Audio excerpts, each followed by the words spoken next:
मेहमान ख़ुसूसी हज़रत मुफ्ती शाकिर साहब को देते हुए मैं माइक उनके हवाले करता हूँ कि अब जो है वो अच्छी तरीके से उनके पास वक्त सारा है, अपना खिताब शुरू करें।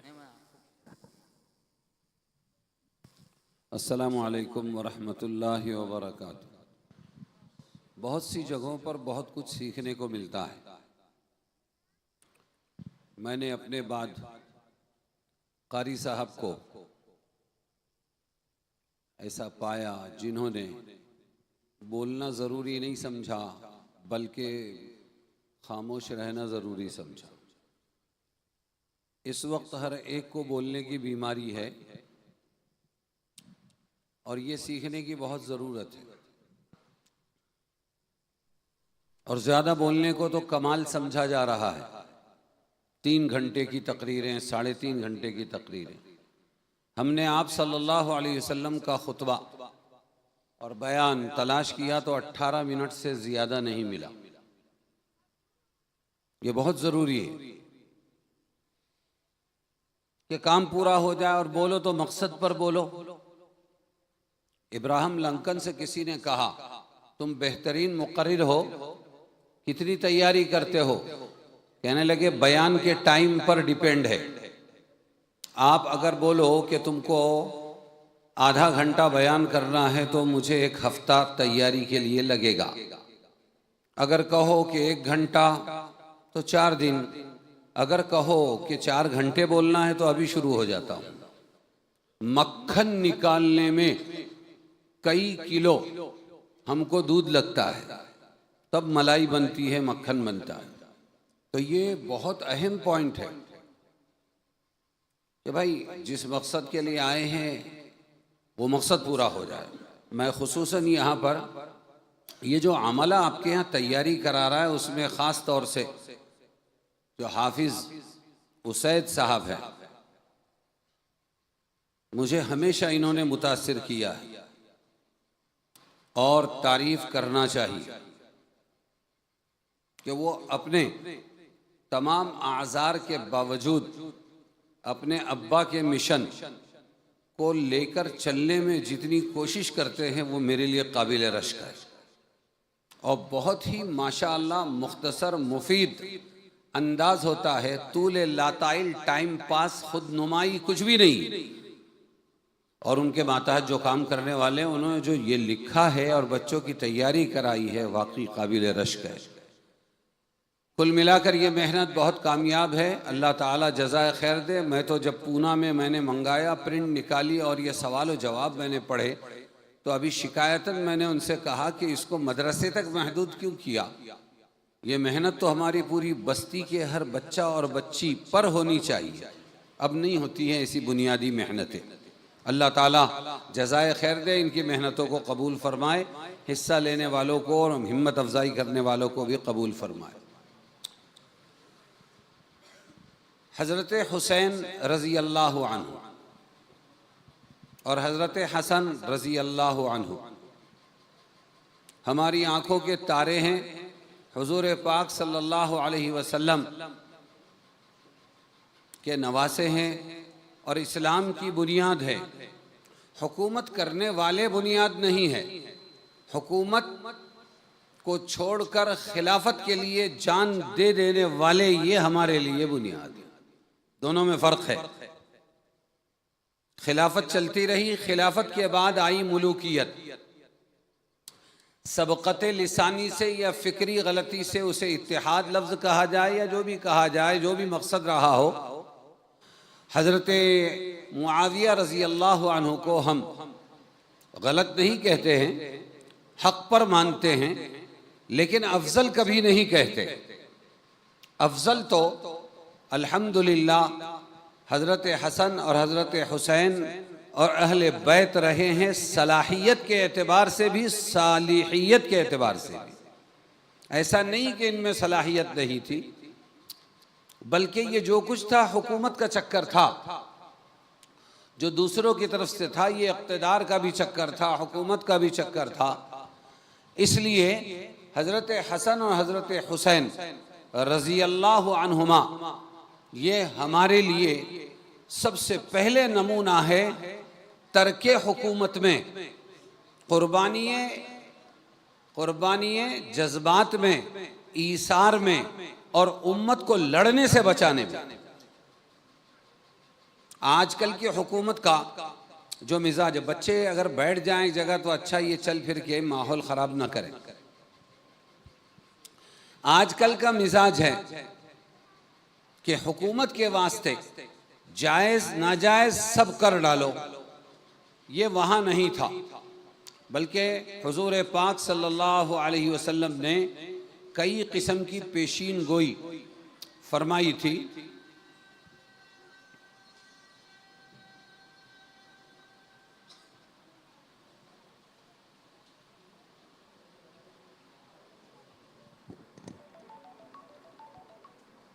इसको ख़त्म कर देंगे ना, बंद कर देंगे ये। आप सल्लल्लाहु अलैहि वसल्लम ने पहले ही कई किस्म की पेशीन गोई बयान फरमा दी थी। उसमें हज़रत हुसैन रज़ी अल्लाह अन्हु की शहादत भी हुजूर को बता दी गई थी अल्लाह की तरफ से, और हज़रत हसन रज़ी अल्लाह अन्हु का कारनामा भी हुजूर ने बता दिया था उम्मत को कि ये क्या करने वाला बच्चा है, मासूम बच्चा है, लेकिन क्या करेगा, ये आप सल्लल्लाहु अलैहि वसल्लम ने बता दिया था। मैं बार बार आपको हज़रत हसन और हज़रत हुसैन कह रहा हूँ, इसके पीछे भी इल्म है। हम इमाम हुसैन या इमाम हसन नहीं कहेंगे। आपको अगर पढ़ना है तो तोहफ़ा इस्ना अशरिया पढ़िए।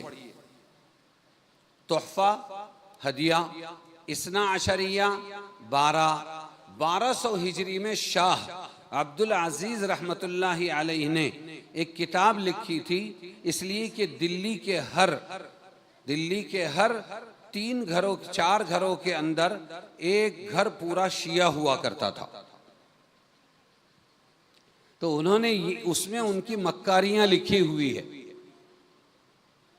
जिन मक्कारियों को हम अपने घरों में कबूल नहीं करते हैं, उन मक्कारियों से उम्मत को लड़ाया है।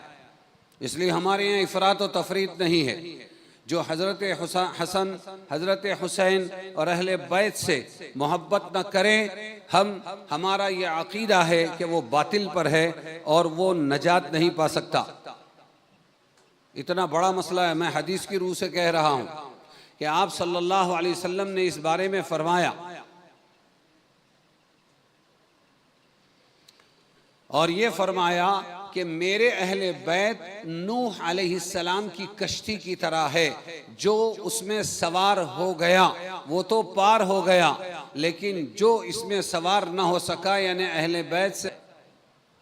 तो एक तरफ तो हम हज़रत हसन हुसैन से इंतहाई मोहब्बत करते हैं, जो खूबियाँ हैं वो मानते हैं, और जो उनके साथ में ज़्यादतियाँ हुई हैं उसको हराम और नाजायज़ मानते हैं।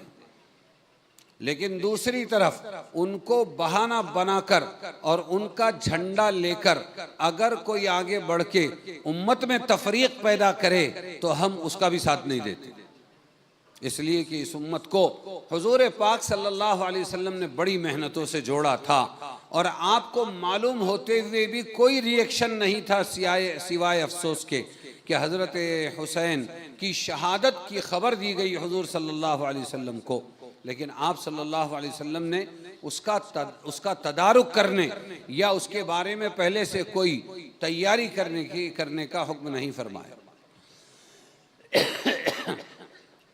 तो वो तोहफ़ा इस्ना अशरिया में बाकायदा मक्कारियाँ बयान की गई है, और उसमें ये बात बार बार आई है, इमाम अली, इमाम ज़ैनुल आबिदीन, इमाम हसन, इमाम हुसैन, 12 इमाम के पीछे ये इमाम जो कहते हैं, इसके पीछे क्या मफासिद है।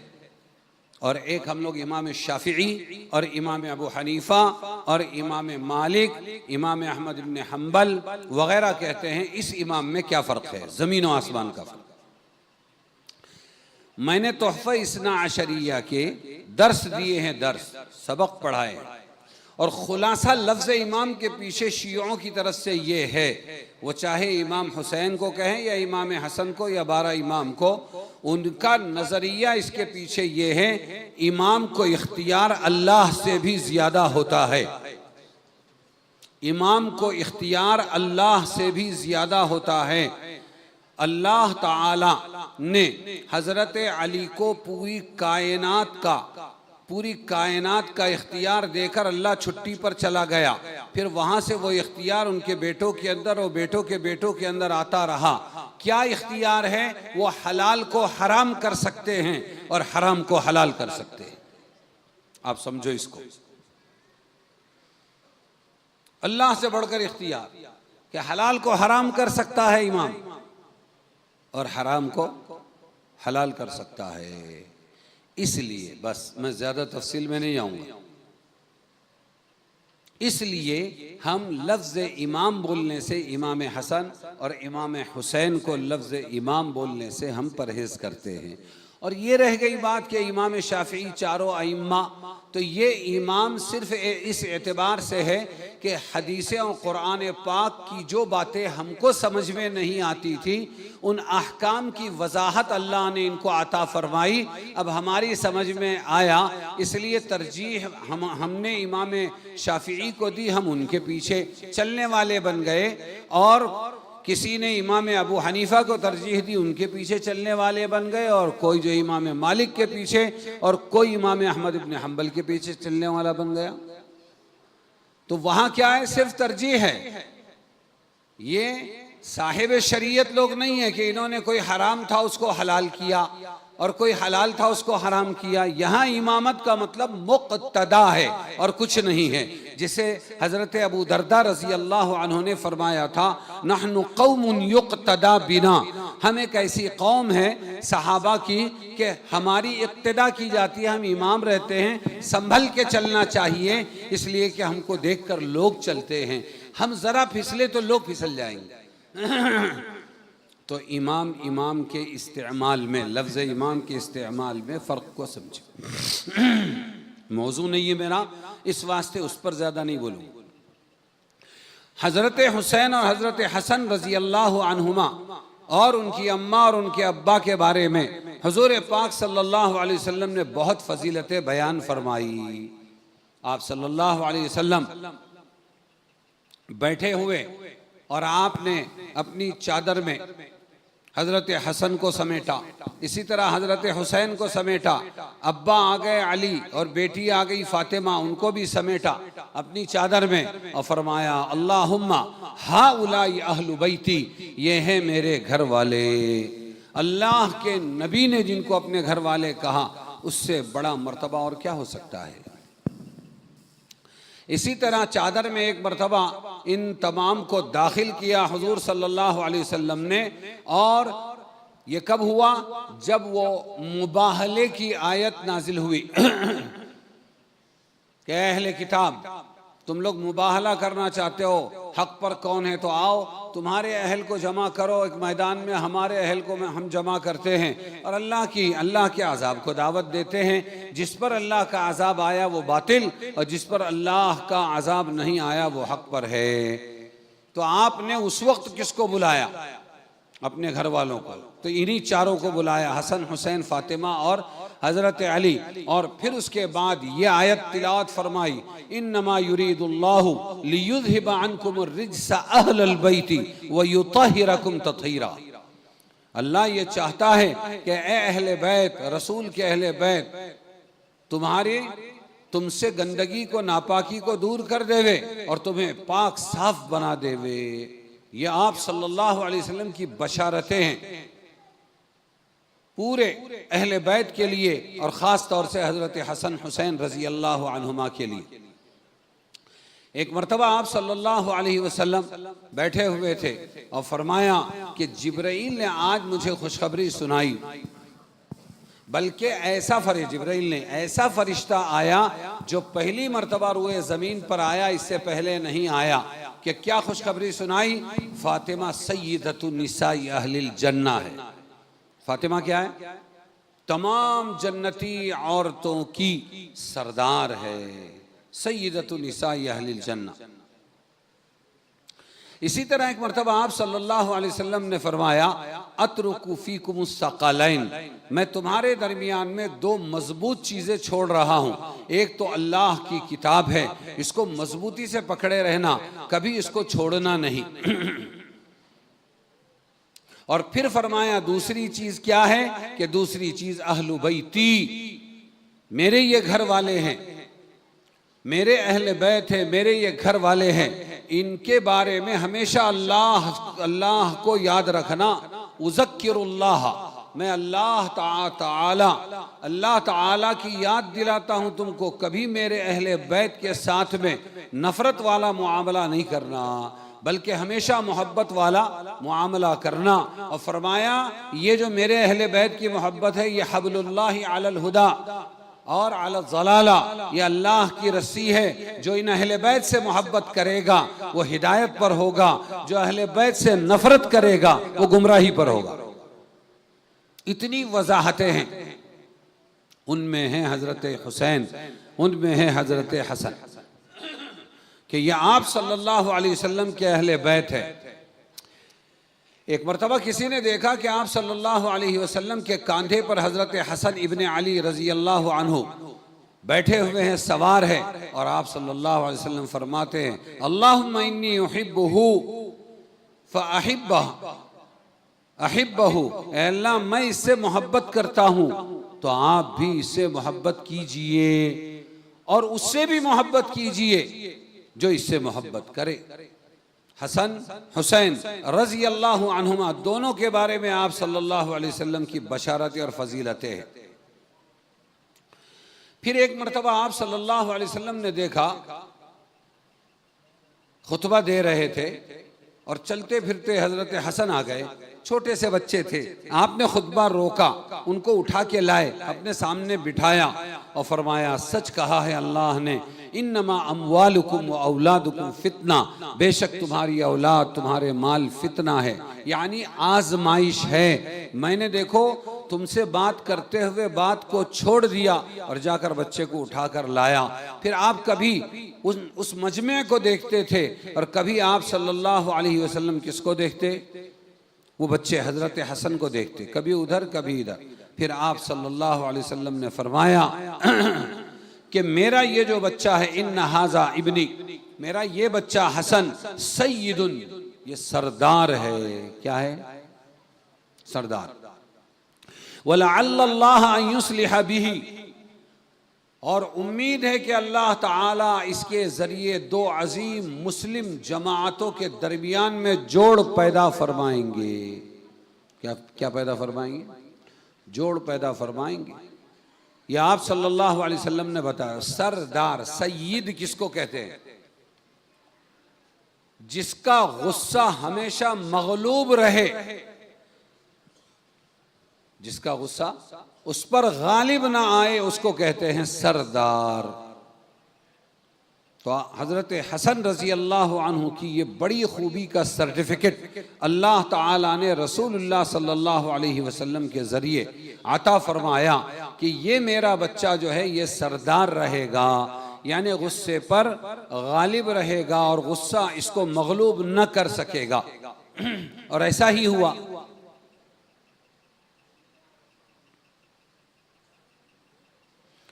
बीवियां थी, जैसे ही हजरत अली रजी अल्लाह अन्हु की शहादत की खबर पहुंची, हजरत हसन रजी अल्लाह अन्हु को उनकी एक बीवी ने कहा, मुबारक हो अमीरुल मोमिनीन बनना। उसी वक्त उसको तलाक दे दी। ये फितना था। ये क्या था? हाँ, पीरा नमी परंग मुरीदामी परानन, ये फितना था। आग भड़का रही थी वो, और इमारत की ख्वाहिश दिला रही थी, बड़े पनी की बीमारी लाने की कोशिश कर रही थी। और हजरत हसन ने जिंदगी भर अपने अब्बा का साथ दिया था, लेकिन इसके बावजूद जहां उम्मत के लड़ाने की बात आई, वहां गुस्सा होने के बजाय और वहां पर लालच पैदा करने के बजाय हजरत हसन ने जड़ ही काट कर फेंक दी। और हजरत हसन ने इमारत हवाले कर दी, 6 महीना अमीर रहे वो, उसके बाद हजरत मुआविया को बुला के उनके हवाले कर दी। उम्मत को नहीं लड़ाना है, हमने अब तक के उम्मत को जोड़ा है, हमने तोड़ा नहीं है, लिहाजा फिर उम्मत को हम जोड़ेंगे, मुझे इमारत नहीं चाहिए। अब जैसे ही उन्होंने ये बयान किया हजरत हसन रजी अल्लाह अन्हु ने, वही फित्तीन लोग थे जो उधर कामयाब हो गए करबला में, पहला ट्राई हजरत हसन के पास था, उन्होंने बोलना शुरू कर दिया, या आर अल मुमिनीन, ए मोमिनों के लिए शर्म, तुमने मुसलमानों को जलील कर दिया। क्या करके? सुलह करके। किससे? अमीर मुआविया से। तुम्हारे अब्बा ने इतने सालों तक के मुकाबला किया और लड़ते रहे, मुकाबला करते रहे, तुमको चाहिए था कि अब्बा के उस मिशन को तुम लेकर चलते और उम्मत को दोनों तरफ से लड़े, कुछ भी करे, लेकिन इमारत न छोड़ते। तुमने बुलाया और हवाले कर दिया, तुमने मुसलमानों की नाक कटा दी।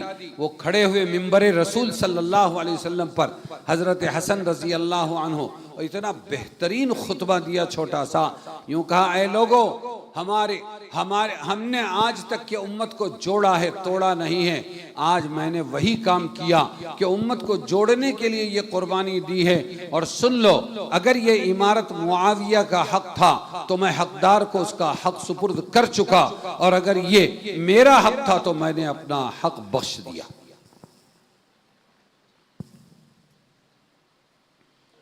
ये अहले बैत है। हाँ, हवस छुप छुप के सीने में बना लेती है तस्वीरें। हर एक मफाद परस्त होता है, वो किसी का झंडा उठाता है, किसी का बैनर उठाता है, तो अपना मफाद छुपाकर सामने वाले के जज्बात से खेलता है, हालांकि पीछे उसकी अपनी गर्ज होती है। जो लोग ताना दे रहे थे हजरत हसन को इस सुलह के बारे में, वो मफाद परस्त थे, यहाँ कामयाब नहीं हुए, फिर जाकर करबला में कामयाब हुए। तो हजरत हुसैन रजी अल्लाह अन्हु ने अपनी जान कुर्बान करके और अपनी आन कुर्बान करके, हर चीज को जान कुर्बान करके, आन नहीं, अपनी जान कुर्बान करके उन्होंने एक बहुत बड़ा सबक दिया है। और वो सबक ये है कि बिकाऊ माल नहीं बनना चाहिए, कि जरा से मफाद के लिए, हुकूमत के लिए, इक़्तिदार के लिए समझौता कर लो और अपने उसूलों से हट जाओ और शरीयत के खिलाफ काम करो और सामने वाले की जय जयकार करो। ये उन्होंने सबक दिया कि हम बिकाऊ माल नहीं है, बल्कि हमको तो अपनी जान की आखिरी सांस भी हक को जिंदा करने के लिए देना।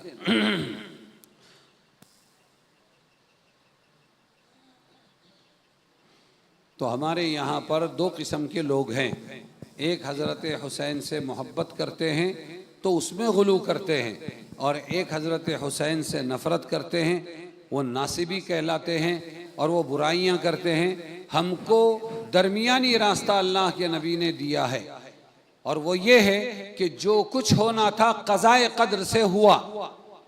न हजरत हुसैन की गलती थी कि हजरत हुसैन वहां क्यों गए जब हजरत हसन ने मना किया था, ये भी बात गलत है। वो मुज्तहिद है अपनी जगह पर, उन्होंने इस्लाम की जिंदगी के लिए अपनी परवाह नहीं की और उन्होंने कुर्बानी दी, और सामने वालों से बाकायदा समझौता करके, जैसे सवालात में आपने देखा किसने बुलाया था, फिर क्या किया, धोखा दिया। लेकिन इसके बाद भी एक बात याद होना चाहिए, वह हजरत हुसैन हो, हजरत हसन हो, या अहले बैत हो, या सहाबा हो, या ताबिईन हो, या उम्मती हो, या आप हो, या हम हो, एक बात याद रहे, हम ला इलाहा इल्लल्लाह मुहम्मदुर रसूलुल्लाह वाले हैं। असबाब तो जरूर इख्तियार करेंगे, लेकिन आखिर में फैसला किस पर छोड़ेंगे? अल्लाह पर, और ये कुरान में है। आजकल के ज़माने में भी बहुत से लोग बहुत सी गलत बातें कह रहे हैं। कुछ लोग हैं वो कहते हैं कि नहीं, मुसलमान को 100% अल्लाह पे भरोसा करना चाहिए और उसको असबाब इख्तियार नहीं करना चाहिए। बिल्कुल गलत, कुरान के खिलाफ है। कुछ लोग कहते हैं नहीं, असबाब इतने इख्तियार करो, जैसे इराक वाले ने किया, इतने असबाब में लगा कि अल्लाह ही को भूल गया। और उसने वो जो बास पार्टी थी तो उसके स्लोगन में और उसके डायलॉग्स में एक डायलॉग ये भी था कि रॉकेटों के ज़माने में, ऊँटों के ज़माने का कुरान नहीं चल सकता। लेकिन दुनिया के असबाब उसने बहुत इख्तियार किए, ये मिसाइल, स्कड मिसाइल, फलाना मिसाइल, ये फौज, ज़मीनी फौज, वो फौज। और जब अल्लाह तबारक व तआला सफाया करना चाहते हैं तो कोई सामने टिकता नहीं है। तो दोनों नज़रिए बिल्कुल गलत है कि असबाब ही असबाब इख्तियार करो, माल से ही सब कुछ होता है, हुकूमत से होता है, ओहदों से होता है, औलाद से होता है, मेहनतों से होता है, ताकतों से होता है, आइडियालॉजी से होता है, सिर्फ इसी से होता है, अल्लाह को भूल जाओ, ये भी गलत है। और ये भी गलत है कि इतना तवक्कुल करो, इतना भरोसा करो, इतना कि तुम दुकान भी मत खोलो, तुम मेहनत भी मत करो, तुम डिग्रियां भी हासिल मत करो, तुम असलहा की तैयारी भी मत करो, बल्कि तुम सिर्फ अल्लाह अल्लाह करो, अल्लाह सब कुछ करेगा, पार कर देगा, खिलाएगा पिलाएगा, ये भी गलत है। वही अल्लाह कहता है वअइद्दू लहुम मस्ततअतुम मिन कुव्वतिन व मिन रिबातिल खैल तुरहिबून बिही अदुव्वल्लाहि व अदुव्वकुम, कि जंगी फौजी तैयारियां तुमको करना है। आजकल अगर कंप्यूटर है, पहले हाथियों का जमाना था, तलवारों का जमाना था, फिर आया बंदूकों का जमाना, और फिर उसके बाद जो है उस वक्त एक और ये आया, क्या कहते हैं उसको, तोपों का जमाना, फिर बंदूकों का जमाना, रॉकेटों का जमाना, और फिर उसके बाद अब आया कंप्यूटरों का जमाना कि बस बटन दबा और जाकर वो वहां पर गिरा देवे। जो जिस जमाने की तैयारी वो भी करो, कुरान कहता है, और अल्लाह पर ही भरोसा करो, ये भी कुरान कहता है। और एक आयत में कुरान ने इस गुत्थी को सुलझा दिया। हजरत याकूब अलैहिस्सलाम, हजरत याकूब यानी इसराइल नहीं, हजरत याकूब अलैहिस्सलाम अपने 11 बेटों को भेज रहे हैं, अब बिन्यामीन को भी भेज रहे हैं। और नबी के बेटे हैं, गोरे चिट्टे हैं, खूबसूरत है, तनोमंद है, फरबा हैं और नस्ली लोग हैं, तो उभर के तो दिक्कर ही आएंगे। इस वास्ते 11 बेटों को एक नसीहत कर दी उन्होंने, या बनिया ला तदखुलू मिन बाबिन वाहिदिन वदखुलू मिन अबवाबिन मुतफर्रिका। ये है सबब। नबी की समझ में आया कि अगर ये एक साथ मिस्र में गए गल्ला लेने के लिए, पहले यूसुफ को गंवा चुका हूं, अब बिन्यामीन भी है, इन पर कोई साजिश करेगा और न जाने कहां कहां फंसाएगा, तो ऐ मेरे बेटो एक सबब इख्तियार करो। मेरे दिल में बात आई है कि तुम मिस्र में जब दाखिल हो तो अलग अलग दरवाजों से दाखिल होना, एक साथ मत जाना, नजर लग जाएगी, साजिश करने वाले साजिश करेंगे। एक तरफ अपने जहन में जो बात आई वो बता दिया, सबब इख्तियार करने के लिए कहा। दूसरी आयत में नहीं, उसी आयत के अगले टुकड़े में ये बता दिया, ये मेरी एक राय थी, मैंने तुमको दे दी, लेकिन मैं अल्लाह को पूरा नहीं पढ़ सकता, फाइनल फैसला तो अल्लाह ही करेंगे। मैंने उसी पर भरोसा किया है, तुमको उसी पर भरोसा करना है। या बनिया ला तदखुलू मिन बाबिन वाहिदिन वदखुलू मिन अबवाबिन मुतफर्रिका वमा उगनी अन्कुम मिनल्लाहि मिन शै इनिल हुक्मु इल्ला लिल्लाह अलैहि तवक्कलतु व अलैहि फल्यतवक्कलिल मुतवक्किलून। लेकिन मैं अल्लाह के सामने, अल्लाह की तदबीरों और अल्लाह के हुक्मों के सामने तुम्हारे लिए पूरा नहीं पढ़ सकता। वमा उगनी अन्कुम मिनल्लाहि मिन शै इनिल हुक्मु इल्ला लिल्लाह, हुक्म तो सिर्फ अल्लाह का चलता है, उसी का चलेगा। अलैहि तवक्कलतु, उसी पर मैंने भरोसा किया, व अलैहि फल्यतवक्कलिल मुतवक्किलून, और उसी पर तवक्कुल करने वालों को भरोसा करना चाहिए। एक ही आयत में सबब भी है और एक ही आयत में तवक्कुल भी है। इसलिए इस्लाह करते रहें अपनी। यही काम किया है हजरत हुसैन रजी अल्लाह अन्हु ने, कि बोलने वाले आज बैठकर कुछ भी कमेंट्री कर लेवे तो काम नहीं चलेगा। हालात, सिचुएशन उनको मालूम। इस्लाम में पहली मर्तबा खिलाफ इस्लाम और खिलाफत कोई काम होने जा रहा था कि अपनी मर्जी से किसी को बादशाह बनाया जा रहा था, उम्मत की राय के बगैर। अगर बुनियाद गलत हो जाती तो फिर सुरैया तक के दीवार भी टेढ़ी ही जाती, इसलिए उनका एक्शन लेना जरूरी था। उन्होंने लिया एक्शन। और आगे आगे अल्लाह अपना फैसला करने वाले थे कि तुम्हारे बाप दादा ने कुर्बानी दी है, जाने गंवाई है, हुसैन को भी जान देनी पड़ेगी। अल्लाह की मर्जी पर राजी हो गए। जितने मातम करने वाले हैं वो बाद के हैं। हजरत हुसैन की जुबान से एक लफ्ज भी बेसब्री का नहीं निकला, एक लफ्ज। हाँ, उन्होंने पूरी तैयारी मुसलमान बनकर की, इस्लामी मुजाहिद बनकर की, और उसके बाद जो हालात आए तो वो अल्लाह का फैसला समझ के उन्होंने इख्तियार किया, कबूल किया। बाद वालों ने उसको उसका अफसाना बना दिया और बाद वालों ने अपनी सियासी रोटियां इस तवे पर सेकना शुरू कर दी। इसलिए बहुत चला एक शेर, कत्ले हुसैन असल में मर्गे यजीद है, इस्लाम जिंदा होता है हर करबला के बाद। और फिर इस मिसरे को तरही मिसरा बनाकर न जाने कितने मुशायरे हुए। मोहम्मद अली जौहर साहब का है, कितने मुशायरे हुए पता नहीं। हमारे पूना में भी एक मुशायरा रखा गया, और जोश मलीह आबादी बड़े चोटी के शायर थे, उनकी सदारत में वो मुशायरा रखा गया पूना में, और तरही मिसरा यही था, इस्लाम जिंदा होता है हर करबला के बाद।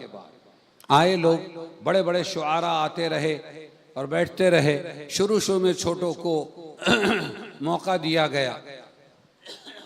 एक सरदार जी सिख शायर थे, छोटे उभर रहे थे, उन्होंने भी अपनी मश्क आजमाई की। उन्होंने कहा मैं भी पढ़ूंगा। चुनांचे वो आए, जब उन्होंने एक शेर पढ़ा इस तरही मिसरे पर तो इतने खुश हुए जोश मली आबादी साहब कि 7 मरतबा उनको वो शेर दोहराने के लिए कहा, और आखिर में यूं कहा आज का मुशायरा सरदार जी के नाम है। और वो शेर क्या था? तरही मिसरा था, इस्लाम जिंदा होता है हर करबला के बाद। तो शायर साहब ने कहा कत्ले के मातम न कर हुसैन का नक्शे कदम पे चल, मातम न कर हुसैन का नक्शे कदम पे चल, एक और करबला है, इस करबला के बाद इस्लाम जिंदा होता है हर करबला के बाद। ये सबक है सबसे बड़ा। हजरत हुसैन रजी अल्लाह अन्हु को बार बार पढ़ा जाए और बार बार सुना जाए और बार बार उनके बारे में बयान किया जाए, और जो सत्य और खुलासा निकले तो वो ये है कि हमको उस करबला की तैयारी करना है। उन्होंने भी अपनी जान जो दी, मसलहत पसंद होते, मफाद परस्त होते तो पलट जाते थे, वापस लोगों के समझौते में आ जाते, लेकिन उनकी नज़र तो अल्लाह पर थी, उनकी नज़र जन्नत पर थी, उनकी नज़र आखिरत पर थी, उनकी नज़र अपने पुरखों पर थी कि उन्होंने कभी अपना कदम पीछे नहीं हटाया। हक के लिए डट गए तो फिर पीछे नहीं हटे, और खुद मर गए, कट गए, लेकिन इस्लाम जिंदा कर गए। इसलिए मुस्लिम तो मुस्लिम, आज गैर मुस्लिम भी उनकी जुर्अत का एतराफ़ करता है और मिसाल के तौर पर उनकी शहादत को बयान करता है। ये एक बहुत बड़ी कुर्बानी थी। ये बहुत बड़ी कुर्बानी थी, और वो कुर्बानी थी हक के वास्ते अपने आप को मिटा देने की। एक मरतबा उनकी अम्मा हजरत फातिमा रजी अल्लाह अन्हा को हुजूर सल्लल्लाहु अलैहि वसल्लम ने बुलाया, कान में कुछ आपने फरमाया तो वो रोने लगी। थोड़ी देर के बाद में फिर कान नजदीक लाया और उसमें आप सल्लल्लाहु अलैहि वसल्लम ने कुछ फरमाया, नहीं ये पानी मत दे बेटा, नहीं नहीं नहीं मत। फिर आप सल्लल्लाहु अलैहि वसल्लम ने दोबारा कुछ काना फूसी की उनके साथ में, तो हंसने लगी। तो पूछा गया कि क्या है, राज क्या था? कहने लगे अल्लाह के रसूल का राज है, मेरे लिए जायज़ नहीं उसका इफ्शा करो। फिर इंतकाल हुआ, आप सल्लल्लाहु अलैहि वसल्लम दुनिया से चले गए। फिर पूछा पूछने वाले ने, अब तो बता सकती हूँ? हाँ अब बता सकती हूँ। पहली मर्तबा जब कान में मेरे अल्लाह के नबी ने कुछ फरमाया तो वो ये था कि देख मेरा दुनिया से जाने का वक्त आ गया है, इसलिए बस 2 काम करना, इत्तक़िल्लाह वस्बिरी, अल्लाह से डरते रहना और सब्र करना। अल्लाह के नबी किसको नसीहत कर रहे हैं? ये अपनी बेटी को। तकवा और सब्र।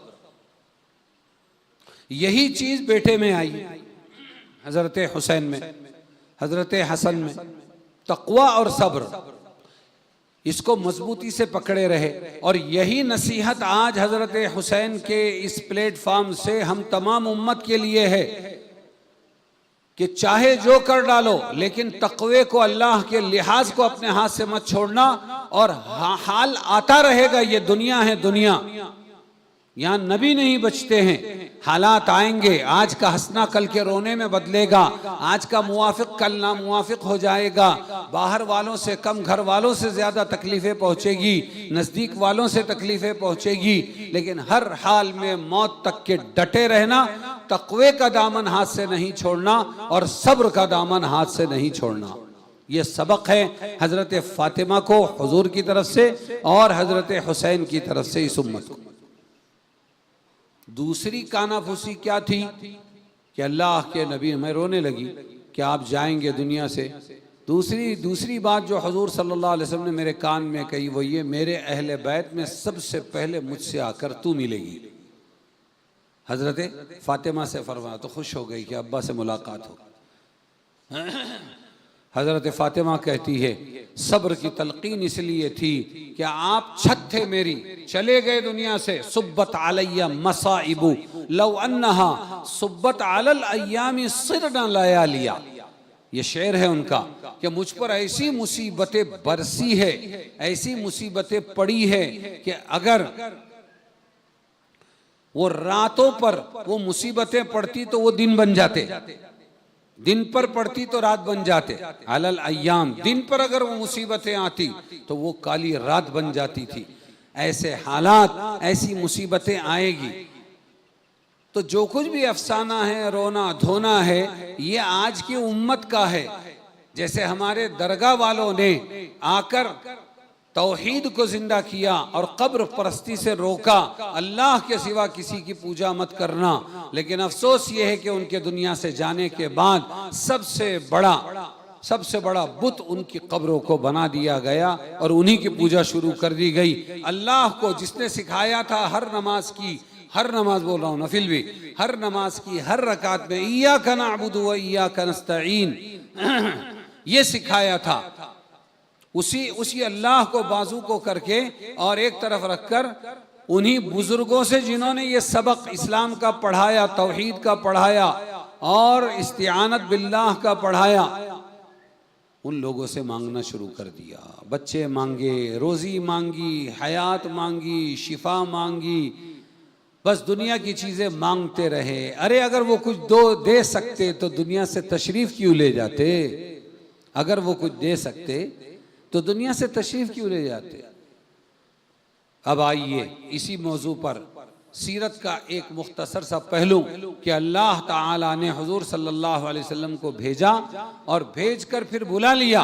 और जब बुलाया हुजूर सल्लल्लाहु अलैहि वसल्लम को तो आप मैं इतना मोहब्बत में तड़पते हैं कि आज कहने वाले कहते हैं आई लव मोहम्मद, मैं मोहम्मद से मोहब्बत करता हूं के लिए अगर फांसी की सजा भी दे सको तो मैं यही कहूंगा और मैं जेल से भी नहीं डरूंगा, मेरी जान भी ले लो तब भी मैं यही कहूंगा। गैर मुस्लिम भी साथ दे रहे कि मोहम्मद सल्लल्लाहु अलैहि वसल्लम से गुड कैरेक्टर दुनिया के अंदर ना आया है ना आएगा।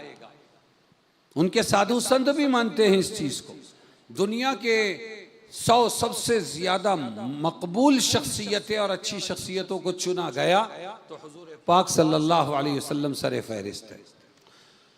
तो लोग तारीफ कर रहे हैं इसलिए हमारे मोहम्मद काबिल तारीफ है नहीं। मोहम्मद का डिक्शनरी मीनिंग आप निकालिए, हम्मद युहम्मिदु तहमीदन फहुवा मुहम्मिदुन। हम्मद युहम्मिदु तहमीद का मतलब है तारीफ करना, हम्द का मतलब है तारीफ, और इसको बाब तफ़ईल में ले जाएंगे तो मुहम्मिद तारीफ करने वाला और आप हैं मुहम्मद तारीफ किया हुआ। कोई तारीफ करे तब हुजूर काबिल तारीफ होंगे ऐसा नहीं, बल्कि हुजूर पहले से ही अल्लाह की तरफ से तारीफ किए हुए। ये है कि अगर सारी दुनिया मिलकर भी अल्लाह की नाफरमान, नाशुक्री और काफिर मुशरिक हो जाए, तब भी अल्लाह की जात में रत्ती बराबर फर्क नहीं पड़ता। और सारी दुनिया मिलकर सजदे में गिर जाए पूरी जिंदगी, तब भी अल्लाह की शान में रत्ती बराबर बढ़ोतरी नहीं होती। इसलिए कि अल्लाह अल्लाह है, वो किसी का मोहताज नहीं है। ऐसे ही मोहम्मद तारीफों के मोहताज नहीं है, बल्कि मोहम्मद खुद तारीफ किए हुए हैं। और जिसकी तारीफ अल्लाह कर दे उसके बाद किसी की तारीफ की जरूरत है। और जिस पर दरूद अल्लाह भेजे, इन्नल्लाह व मलाइकतहु युसल्लूना अलन नबी, अल्लाह अल्लाह के फरिश्ते ये हम्दो सलात भेजते हैं, दरूद व सलाम भेजते हैं नबी पर। तो अब किसी और की जरूरत है? जो करेगा वो अपना भला करेगा, दरूद उसको फायदा पहुंचाएगा, सलाम उसको फायदा पहुंचाएगा, नात उसको फायदा पहुंचाएगी। तो एक काल का परशाद शायर थे, गैर मुस्लिम थे, काल का परशाद। उनसे बेहतर अशार मुझे मुसलमानों में भी नहीं मिले, मुसलमान शुआरा में। वो कहते हैं, हो अर्श से इस फर्श तलक दिरहमो दीनार, दरिया सभी मोती बने, पारस बने कोहसार, हो लालो जमरुद से लदे सारे ये अशजार, और एक सिमत खड़े हो मेरे ये सैयदे अबरार। फिर काल का परशाद से पूछे कोई क्या ले, नालैने कफे पाए नबी सर पे उठा ले। अब तशरीह सुनिए, इसलिए कि आज के लोगों को इसके बहुत से अल्फाज समझ में नहीं आएंगे। वो कह रहा है शायर, हो अर्श से इस फर्श तलक, अर्श से लेकर आसमान से, अल्लाह के अर्श से लेकर फर्श तलक, सातों जमीन और आसमान, ये बीच की खला भी दिरहमो दीनार, सोने चांदी के सिक्कों से भर जाए, इतना माल हो, इतनी दुनिया हो अर्श से इस फर्श तलक दिरहमो दीनार, और दरिया सभी मोती बने, पानी ना रहे उसमें, पत्थर मछलियां ना रहे, बल्कि ये जितने कतरे हैं ये सब क्या बन जाए कि ये मोती बन जाए। दरिया सभी मोती बने और पारस बने कोहसार, ये जितने पहाड़ आपके कोकन में दिख रहे हैं और जहां जहां दुनिया में पहाड़ है, ये सब पारस बन जाए। वो धात के किसी भी चीज को लगा दो तो सोना बना देवे, वो आला बन जाए, सोना बनाने का आला, सारे पहाड़ कोहसार।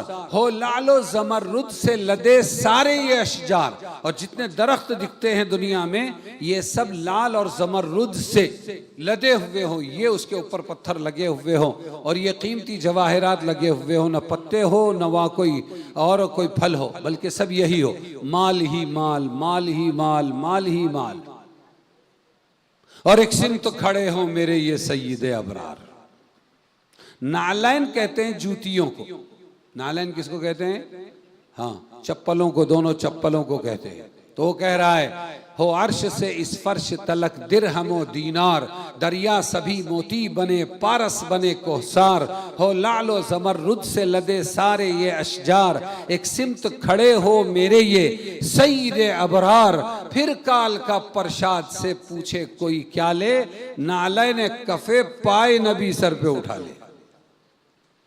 क्या ले लूंगा सबके मुकाबले में?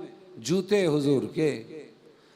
तो मुसलमान अगर अल्फाज से तारीफ करे, नातों से तारीफ करे, कारे सवाब तो है, लेकिन असल तारीफ और असल नात और असली हुजूर सल्लल्लाहु अलैहि वसल्लम की कदरदानी अमल से है। काहे से है? इसलिए सीरत के कई अज्जा हैं। एक तो ये कि आप सल्लल्लाहु अलैहि वसल्लम कैसे पैदा हुए, एक मुस्तकिल बाब है, एक चैप्टर है कि आप सल्लल्लाहु अलैहि वसल्लम घुंघरियालो बाल वाले थे, आप सल्लल्लाहु अलैहि वसल्लम चौड़ी पेशानी वाले थे, आप सल्लल्लाहु अलैहि वसल्लम का पेट बाहर निकला हुआ नहीं था बल्कि सीना पेट दोनों बराबर था, आप सल्लल्लाहु अलैहि वसल्लम चलते थे, कौन सी चाल चलते थे, आप जब पैदा हुए तो दुनिया में क्या तगय्युरात पैदा हुए, बातिल कैसे रेजा रेजा हो गया। आप सल्लल्लाहु अलैहि वसल्लम के पैदाइश पर हलीमा सादिया के यहाँ घर में और उनकी ऊँटनी में और उनके जानवरों में, उनकी जिंदगी में कैसी बरकतें आई, एक मुस्तकिल चैप्टर है ये। तो सीरत का एक बाब तो यह है कि आप सल्लल्लाहु अलैहि वसल्लम कैसे पैदा हुए। वो उम्मती नहीं हो सकते। हम हुजूर की तरह पैदा हो सकते हैं? नहीं हो सकते। जिसका बयान करना जानना बहुत जरूरी है, वो अपनी जगह। इसी तरह आप सल्लल्लाहु अलैहि वसल्लम के हाथ पर मुअजिज़ात हुए, चांद के 2 टुकड़े हुए, और आप सल्लल्लाहु अलैहि वसल्लम का एक दूध का प्याला 70 को काफ़ी हो गया। आप सल्लल्लाहु अलैहि वसल्लम ने प्याले पर, लोटे पर हाथ रखा तो खुद ब खुद फव्वारे जारी हो गए पानी के, और पूरे के पूरे मशकीज़ों में से, एक बुढ़िया के मशकीज़ों में से पूरे के पूरे सहाबा ने सैर होकर पानी पिया, पिलाया, स्टोर किया, फिर जैसा था वैसा रह गया। तो एक है मुअजिज़ात का बाब सीरत का, कि आपके मुअजिज़े कैसे थे। फिर आप सल्लल्लाहु अलैहि वसल्लम की ज़िंदगी के दूसरे पहलू हैं, लेकिन एक जो पहलू हम उम्मतियों के लिए हैं, हम सीरत का वो पहलू अपने अंदर ला सकते हैं, वो है आप सल्लल्लाहु अलैहि वसल्लम की सीरत। कि आप बोलते कैसे थे, आप चलते कैसे थे, आप सल्लल्लाहु अलैहि वसल्लम लेटते कैसे थे, आप रात को सोते कैसे थे, ख्वाब से बेदार हो जाएं तो क्या अमल था, अपनी बीवी को बिस्तर में छोड़कर अल्लाह की याद की तरफ कैसे लपकते थे, आप सल्लल्लाहु अलैहि वसल्लम वादा करके उसको निभाते कैसे थे, आप सल्लल्लाहु अलैहि वसल्लम लोगों की मदद कैसे करते थे। हमारे अब्बा गए हैं अल्लाह के रास्ते में, घर में कोई नहीं, अम्मा के लिए बकरी का दूध निकालना है, हम भूखे हैं, अल्लाह के नबी चलिए ना, चल चल बेटी चल, कहाँ ले चलती है, मुझे ले चल। आप सल्लल्लाहु अलैहि वसल्लम गए और जाकर फरमाया, बोल दूध निकालूं तो कैसा निकालूं, झाग वाला निकालूं कि बगैर झाग का निकालूं। ये तक खबर थी आप सल्लल्लाहु अलैहि वसल्लम को।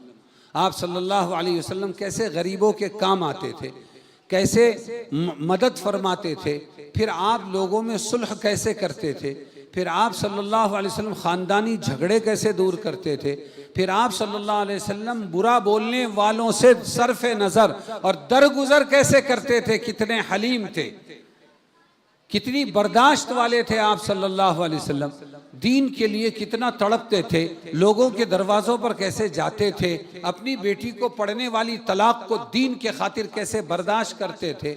आप सल्लल्लाहु अलैहि वसल्लम अपने सहाबा को कैसे सराहते थे, निभाते थे। ये है असल चीज़, इसको कहते हैं आप सल्लल्लाहु अलैहि वसल्लम की सीरत। सीरत का बाब हमारे लिए सबक है कि आपने ये सब इसलिए किया ताकि उम्मत भी इसकी मश्क करने की कोशिश करे। हमको एक मीठे की सुन्नत याद रहेगी, बाकी सब भूल गए। अरे मीठा खाना सुन्नत है, लाओ भाई खाने के बाद मीठा खाना सुन्नत है, लाओ भाई मीठा खाने के बाद मीठा खाना सुन्नत है। अरे हुजूर सल्लल्लाहु अलैहि वसल्लम को कुछ मिलता ही नहीं था खाने को, तो मीठा और खट्टा इसकी तमीज़ क्या करेंगे आप सल्लल्लाहु अलैहि वसल्लम। मिल गया तो खा लिया, खजूर थे मीठे थे खा लेते थे, लेकिन हमने मीठी मीठी सुन्नत ले ली और जो मेहनत वाली सुन्नतें थी उनको छोड़ दी। ये गलत। हमें इस पर आना है कि 100 काम मैं गैर नबी के कर रहा हूं, एक काम तो नबी वाला कर डालूं। मेरी बेटी की शादी होने वाली है, मेरी बेटी की मंगनी है, हमारे घर में बच्चा आने वाला है, वो बच्चे के आने की खुशी में औरतें बहुत कुछ करती है, सतवासा वसवासा न जाने क्या क्या करती है। मैं हर चीज पर नजर रखूं, मैं मुसलमान हूं, मैं अल्लाह के नबी का उम्मती हूं। अरे मेरे घर में अल्लाह के नबी के दीन का ख्याल नहीं रखा जाएगा तो क्या जो कलमे से महरूम है वो लोग ख्याल रखेंगे। हर अमल में अपनी बच्चियों को, अपनी बेटियों को, अपनी बीवी को, अपने घर वालों को समझाने की कोशिश करना, एक मर्तबा बोल देना, ये ईमान का हमारे आखिरी दर्जा है। ये कि हाथ से रोक सकते हो हाथ से रोको, बात से रोक सकते हो बात से रोको, और अगर बात से भी नहीं रोक सकते हो तो कम से कम तुम दिल में तो बुरा समझो। वज़ा का अज़ाफुल ईमान, ये सबसे कमज़ोर दर्जा है। हमने तो इतना समझौता कर लिया, कमाओ बेटे से और कमाओ बेटी से और डिग्री वाले बच्चों से और अपनी खिदमत करने वाली बीवी से इतना समझौता कर लिया कि अल्लाह के दीन को ही रुखसत कर दिया, अल्लाह के नबी के तरीक़े को ही रुखसत कर दिया। ये हमारी बहुत बड़ी महरूमी है। हम आज के इस मौके पर यह अहद करें कि इंशाअल्लाह जितना हो सकेगा मैं अपने नबी के दीन को अपनी ज़िंदगी में लाने की कोशिश करूँगा। बोलो इंशाअल्लाह। उसके लिए तरीक़ा है। जैसे ये नूरानी माहौल हमारे हाफिज़ हुसैन उनके साथियों के ज़रिए ज़िंदा हुआ और बच्चों ने बहुत कुछ रट लिया। आपको एक बहुत बेहतरीन नेमत मिली है तालीम। ये तालीम अपने घर के अंदर करें।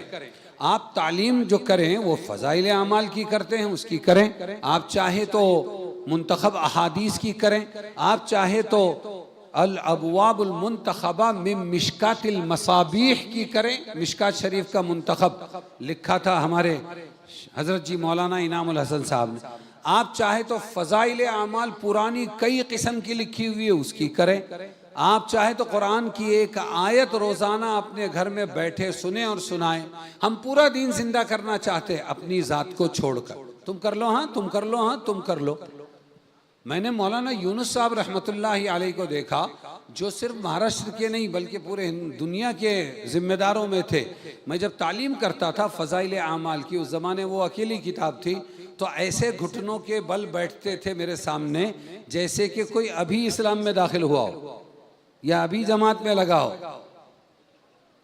और मस्जिदवार जमात के साथी को मैं देखता था वो बाहर जाते थे और बाहर जाके दूसरों को अंदर भेजते थे। मौलाना फरमाते थे ये तालीम अपने लिए है, ये दूसरों के लिए नहीं है। इज़ा तकर्रर फ़िस समई तकर्रर फ़िल क़ल्बी। जितनी दीन की बातें बार बार कान से सुनेंगे उतनी दिल में बैठेगी, अमल की तौफीक होगी। तो आप घरों के अंदर जो तालीम का सिलसिला था उसको फिर से जिंदा करें और खुद बैठे।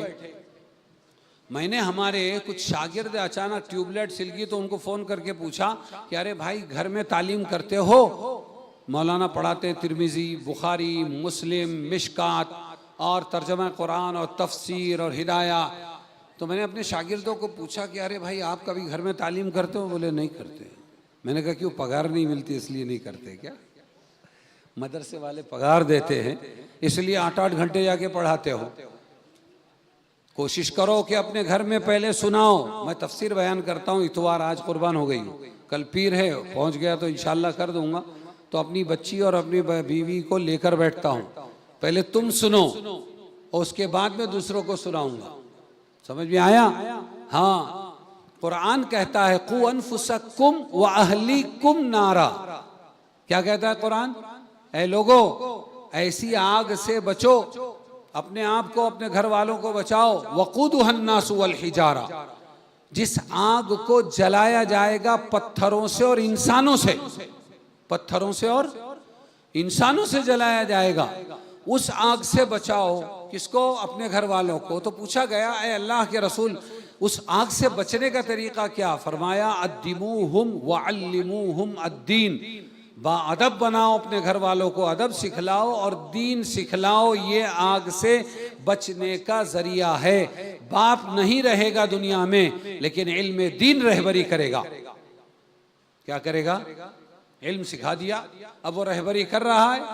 कैसे रहबरी कर रहा है कि फुज़ैल इब्न इयाज़ अरबी जानते हैं और डाका डालने के लिए गए एक जगह, और ऊपर जो डाला उन्होंने कमंद, और चढ़ रहे हैं दूसरा माला, ऐसा चढ़ रहे हैं चोरी के लिए। अंदर कोई कुरान पढ़ रहा था, अलम यानी लिल्लज़ीना आमनु अन तख़शअ क़ुलूबुहुम लिज़िक्रिल्लाह।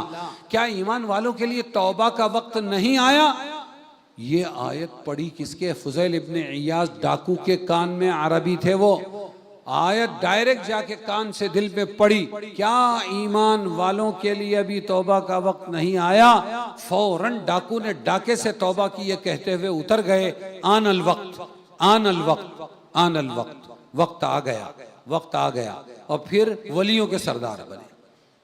दोस्तों ये इल्म रहबरी करता है। जिसका चैनल हमने अपने घरों में बंद कर दिया है, बाकी इतने मालदार बन गए हैं हम, इतने खुददार बन गए कि हर एक के हाथ में जेब में फसाद का चैनल मौजूद है। जब चाहे जहां चाहे फजाइल अमवाल वो खोल के बैठ सकता है।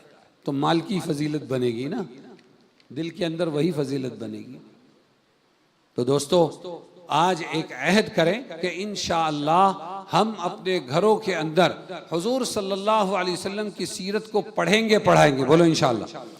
और कुरान की आयतें इतनी मस्त लिखी हुई है कि एक सफ़ा रोज़ाना पढ़ो, आपके 5 मिनट जाएंगे, ज़्यादा से ज़्यादा डबल अच्छी तरह पढ़ो तो 10 मिनट। वो लिखी ही गई इस तरह है कि रोज़ाना कान में मुसलमान के आयत पढ़े, हमारी बच्चियों के, हमारे बच्चों के, हमारी बीवी के 5-10 मिनट भी जिस मुसलमान को अपनी दीनी तालीम के लिए नहीं है और नहीं मिलते हैं, तो बताओ उस बंदे को, बंदी को अल्लाह हिदायत कैसे देंगे। तो आप सल्लल्लाहु अलैहि वसल्लम की सीरत हमें लेना है और उस सीरत पर अमल करने की नीयत से लेना है, मालूमात बढ़ाने के लिए नहीं। मालूमात का तो खजाना आपके हाथ में है। वस्ताद को बोलो खाली यूट्यूब को फलानी चीज़ बताओ, वो बराबर बताएगा। वो हिंदू मुस्लिम नहीं देखता, वो पार्सलिटी नहीं करता, मैंने उसका नाम उस्ताद रखा है। तो मालूमात का तो खजाना आपके पास है, लेकिन मालूमात से कुछ नहीं होगा। मामूलात की नीयत से, अल्लाह मैं हुजूर की ये सीरत, कुरान की ये आयत इस वास्ते पढ़ रहा हूँ कि मैं इस पर अमल करूँगा, तो अल्लाह तबारक व तआला आपको अमल की तौफीक देंगे। करेंगे ना इंशाअल्लाह। तो ये हमारे हज़रत हुसैन रज़ी अल्लाह अन्हु के बारे में सही सही मालूमात जो दी गई, ये बहुत बड़ी नेमत है। अगर आप सही मालूमात नहीं लोगे तो याद रखो, गलत मालूमात नुक्कड़ों से, चौराहों से, दुश्मनों से, हाँ, आपके पास बराबर पहुँचेगी, आप उसी को दीन समझ बैठोगे। जो गुमराह तबका इस वक्त उम्मत में है, उसको हिदायत इसलिए नहीं मिल रही है कि वो गलत को गलत समझ के नहीं कर रहा है, बल्कि वो गलत को सही दीन समझ के कर रहा है। अब जिम्मेदारी किसकी है? हमारी है कि हम खुद भी सही सीखें और गलत को अपने दिमाग से निकालें और अपने घर वालों को और अपने मुसलमानों को सही सिखाए, पहुंचाएं बहाने से, और गलत को निकालने की कोशिश करें, तब अमल की कुछ उम्मीद होगी। वरना तो अभी गई तुम्हारी, क्या गई देखो, ईद मिलादुन नबी गई ना। हमारे यहाँ ईद दो ही हैं बाबा, एक वो ईद उल फित्र, एक ईद उल अजहा। ये ज़बरदस्ती ये बर्थडे जो है ना इनकी, क्रिसमस, उसके मुकाबले में ईद मिलादुन नबी रखी गई, तो वो गई अभी। मैंने गुज़िश्ता साल देखा था, इस साल मेरे को टाइम नहीं मिला। गुज़िश्ता साल कुछ आए थे, क्लिप्स आए थे, उसमें था कि हुजूर सल्लल्लाहु अलैहि वसल्लम के नाम पर गुड्डा झूले में लिटाया हुआ है, इतना बड़ा केक लाए हुए हैं, हाँ, और वो रंग बिरंगे कपड़े वाले जो रहते हैं, और वो चाकू भी हाथ में है, और हैप्पी बर्थडे टू यू या मोहम्मद इब्ने अब्दुल्ला या मोहम्मद रसूलुल्लाह। कहाँ पहुंची बात, कहाँ पहुंचे? इसी को दीन समझ रहे हैं। इसको क्या समझ, दीन समझ के कर रहे हैं वो। तो सही जब नहीं बताओगे और खामोश तमाशाई बने रहोगे, तो फिर सीरत के नाम पर दुर्गत तो बनेगी। फिर बताओ ये जन्नत में जाएंगे कि जहन्नम में? कि जिन्होंने फिल्म बनाई उन्होंने भी इसकी एहतियात बरती कि ऊँटनी दिखाई खाली उन्होंने, लेकिन उन्होंने हुजूर की शबीह नहीं दिखाई। लेकिन आज ऐसे लोग पैदा हो गए मुसलमानों में जो गुड्डे को मोहम्मद रसूलुल्लाह बता कर उस पर हैप्पी बर्थडे कर रहे हैं और केक काट रहे हैं, और हम तमाशाई बने हुए हैं। इसलिए हर वो काम जो मुसलमान करे दीन के नाम पर, मोहम्मद की मोहब्बत के नाम पर, वो सही हो, कोई सही नहीं, बिल्कुल गलत। आपने पहले ही फरमाया था, जब लोग आए कि हमने देखा बादशाहों को, देखा लोग सिजदा करते हैं, काबिल एहतराम तो आप है, लाइए आपको सिजदा करे। फरमाया बिल्कुल नहीं। अगर अल्लाह के बाद मैं किसी को सिजदा जायज करार देता तो बीवियों से कहता कि तू अपने शौहर को कर ले सिजदा, लेकिन हमारे यहाँ अल्लाह के सिवा किसी को सिजदा नहीं है। और आगे सुन लो कि देखो यहूद और नसारा ये मोहब्बतों में गुमराह हो गए। वकालतिल यहूद उज़ैर इब्नुल्लाह, वकालतिन नसारा मसीह इब्नुल्लाह। इन्होंने अपने नबी को इतना बढ़ाया कि अल्लाह का बेटा बना दिया, गुमराह हो गए। तो सिर्फ नफरतें गुमराह नहीं करती, अंधी मोहब्बतें भी गुमराह कर देती है। खबरदार तुम कभी मेरे साथ ऐसा मत करना, अल्लाह के नबी ने पहले ही बता दिया। बल्कि सिर्फ इतना कह देना, मोहम्मद कौन है? अब्दुल्लाही व रसूलुहु। क्या मर्तबा बताया? अब्दुल्लाही व रसूल। अल्लाह तबारक व तआला हमें सही जानने की तौफीक नसीब फरमाए, और हमारे जो अहले बैत है और खुसूसन हज़रत हुसैन, हज़रत हसन रज़ी अल्लाह अन्हुमा, उनके साथ सही मोहब्बत करने की तौफीक नसीब फरमाए, और अल्लाह तबारक व तआला गलत से हम सब की हिफाजत फरमाए, हुजूर की सीरत को अपनी ज़िंदगी में लाने की तौफीक अता फरमाए। व आखिरु दावाना अनिल हम्दुलिल्लाहि रब्बिल आलमीन।